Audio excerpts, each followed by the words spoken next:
শিলচর লোকসভা আসনের ভোট হয় 26শে এপ্রিল। এখন যেহেতু 12:30 বাজে রাত্রে, সেহেতু 27শে এপ্রিল হয়ে গেছে। বিভিন্ন বিধানসভা থেকে, লোকসভা আসনের বিভিন্ন বিধানসভা থেকে ভোট কর্মীরা মিছিল নিয়ে এসেছেন। এই দেখুন ভোট কর্মীরা রাতের 12:30 ক্যামেরাবন্দি করে রাখলাম। কত কষ্ট, ইলেকশন ডিউটি কত কষ্ট, স্মৃতি হিসাবে ভিডিও করে রাখলাম।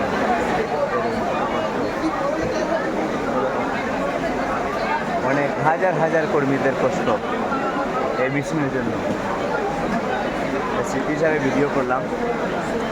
এখানে আছে লক্ষ্মীপুর বিধানসভা কেন্দ্র, শিলচর, উদারবন, কাটিগড়া, বরকলা, সুনাই, আরও অনেক 7টা বিধানসভা কেন্দ্র।